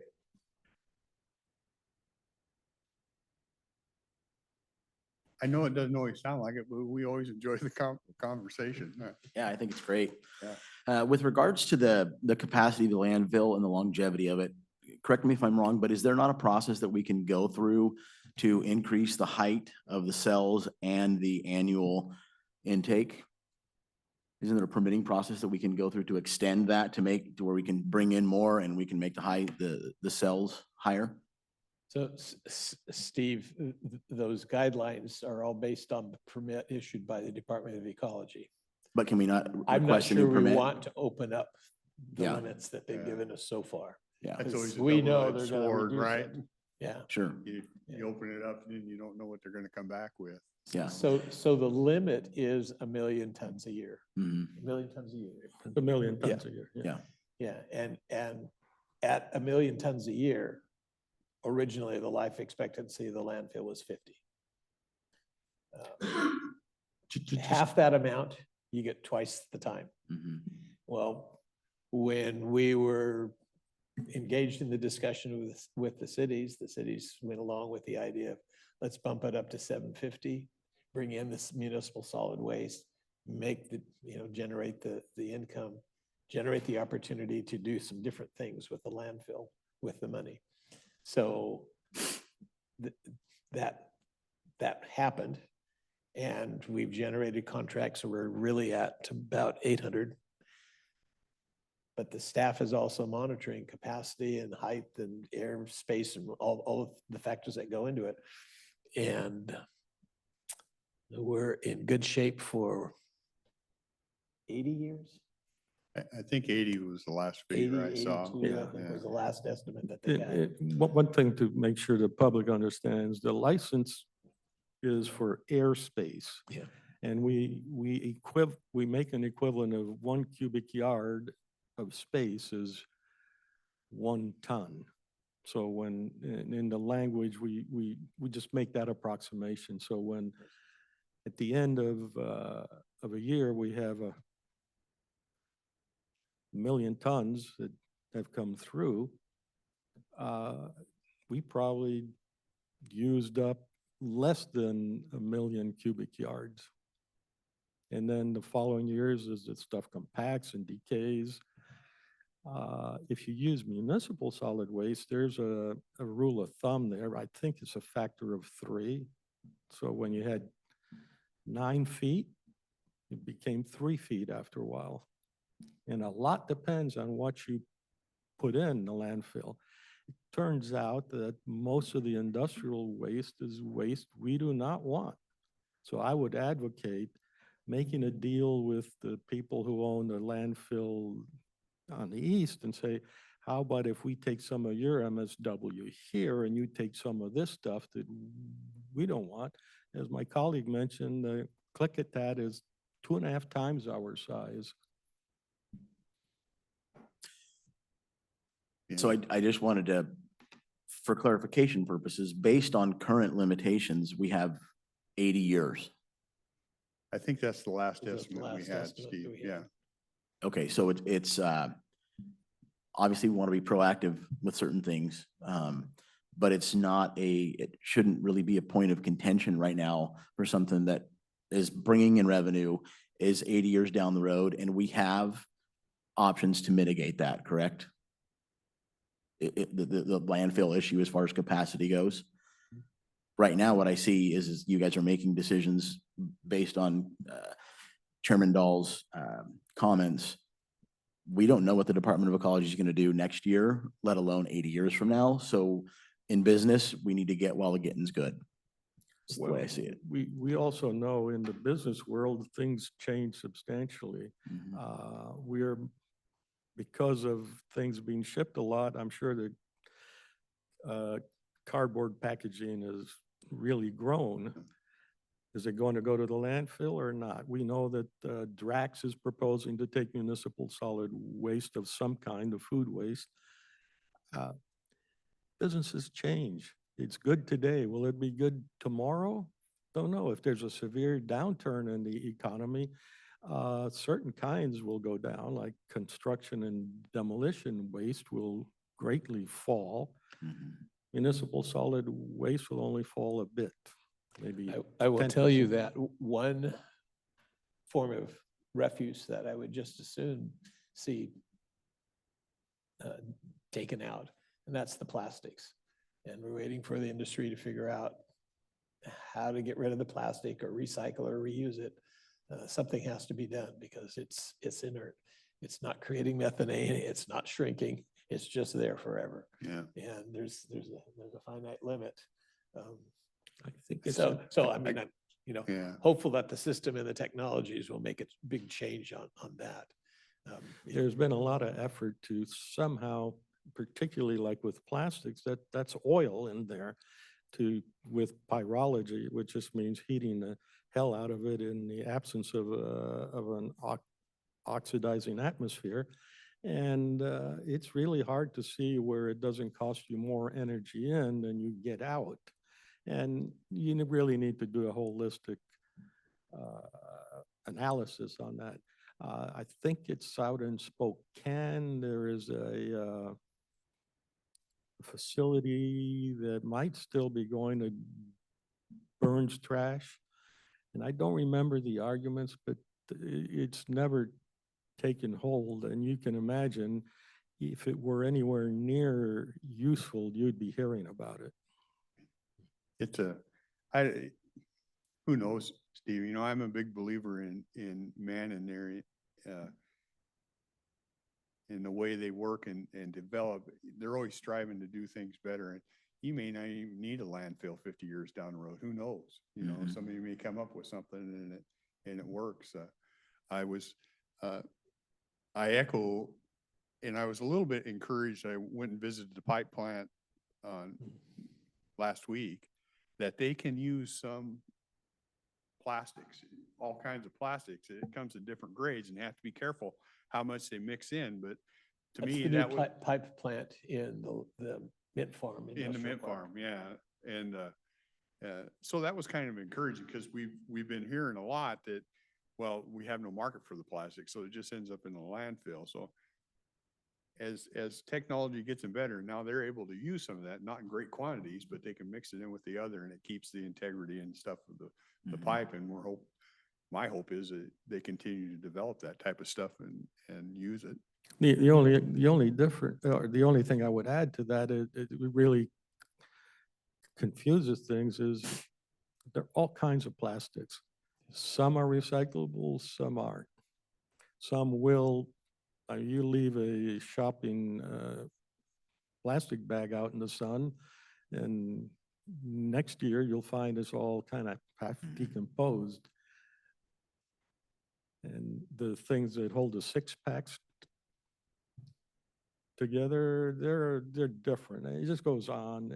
It's in general, people discount the effort it takes to recycle, because you just can't throw the plastic into a bin, because somebody throws the plastic in the bin along with their leftover salad or something, and somebody has to sort that, and that's human labor. And until we can automate that, which we might be able to do, what's it called? An municipal recycling facility. They call it the MRF. The MRF, yeah. Yeah. And they put a lot of effort into that, but it's not cheap. That is one of the reasons our transfer station is operating at a loss, because we haven't wanted to raise the prices there, but it's becoming a problem. We pay for all the recycling. Somebody thinks you just put the bins out there, and you know, we actually pay people to do all that. It comes out of the general pocket. There was a mention about good policy is one that actually doesn't select a particular group of people. It really applies to everybody. And that's a very good comment that was made. And when we talk about what we do here in solid waste, when we give preferential treatments, those are all things that were contractually signed at the beginning to kind of get the landfill ongoing. In doing that, we ended up with, I think, well, there was a company, one of the big ones that spun off of Weyerhaeuser, that did not follow the rules. Eventually, they violated the contract, and so that one's null and void. I'm not sure where we are in the negotiations on that one. Anyhow, the future is uncertain. Absolutely. And the point is, I think that, and you guys have brought up some ideas, that there are we have options, some more favorable than others, you know, and possibilities to extend the life of the landfill. And when I toured the landfill, I will say that Mike and the people running it are doing a phenomenal job. That is an amazing site. It's an amazing landfill to watch operate in the way that it works. So kudos. I'm not saying that we don't need to be forward thinking. It sounds like Commissioner Dahl, some of the things that you said, we are forward thinking, and we do need to continue to have this conversation, which has been a good conversation thus far. But I also think that we can spend our time focusing on things that are a little bit more immediate need in the future than 80 years into the future, because there are things that are more pressing than the landfill right now. So thank you. There's one other risk. I did post on Facebook, the USGS announcement we got about seismic activity at Mount Adams. You know, if we're still obligated to pay the bonds off for another 9 years, I think. Something like that. Something like $20 million is still owed. And it's a little more than that. But if any of those things blow,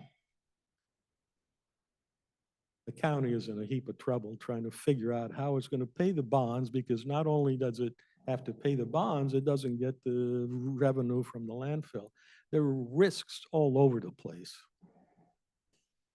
That's the way it works in the real world. Well, we did survive the eruption of Mount St. Helens, even though Mount St. Helens is not in Cowlitz County. It's on all of our logos. You mentioned seismic activity. If the big one happens, it's all irrelevant. The catastrophic Depends division how of, big is big, yeah. the Olympic Peninsula west of Puget Sound is a separate island, or whatever the tremendous movement would be.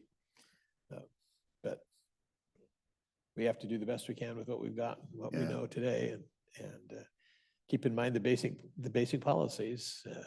Try to make it as efficient as possible, cost supporting as possible. Make sure that taxes are as fair as possible to provide for those things that don't generate revenue, like jails. Yeah, and I don't think we really publicized. We've talked about, we did have a memorandum of understanding with Cowlitz PUD to have the methane, instead of burning it off, use it for power, and they were going to build the line and do what's needed to do that, and it would generate roughly, I think they estimated 4,000, 4,500 homes worth of power. Roughly the number of homes in Castle Rock. Yeah, and we had committed some money to it, and we actually, I'll temper this a little bit, we actually didn't ask for, they were going to build a model that would include payback to us, and we said, we're not so worried about that. We'd rather it be the service for the community, though if you pay off your debt over time, then it would be nice to have that back, and they were they were good with that. But just, my point is that at least this board here, when we were having that discussion with PUD, we said, no, let's keep it as feasible as we can for the public. We think it's a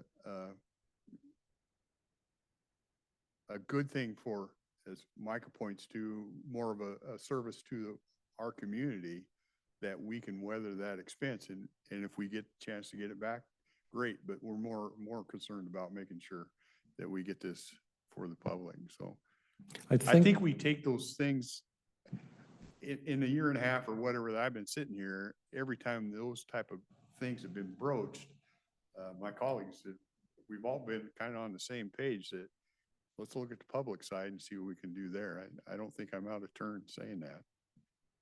Yeah, I think we were giving them 6 million and no strings attached other than it's for this effort.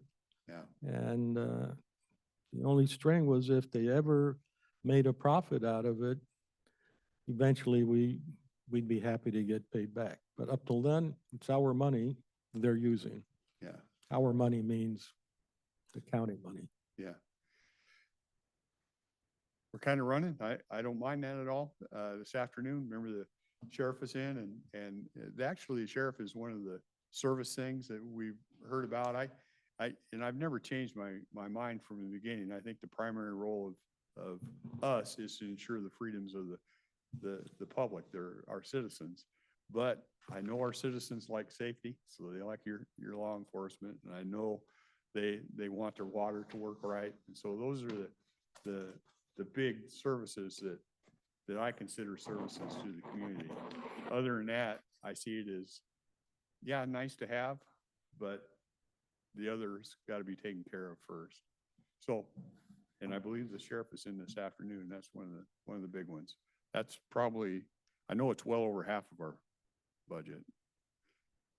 It's one of the big things we do. Law and justice is. Yeah, over- yeah. Over half the general fund, yeah. Yeah.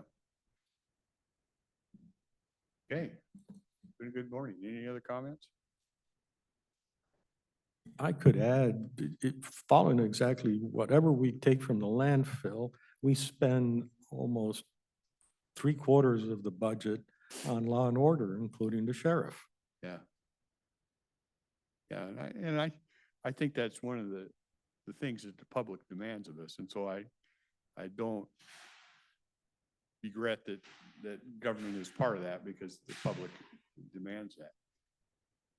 We get into too much stuff that they probably don't really demand, but we think we know what we're doing, but that's a big one this afternoon. So anyway, there's your invite.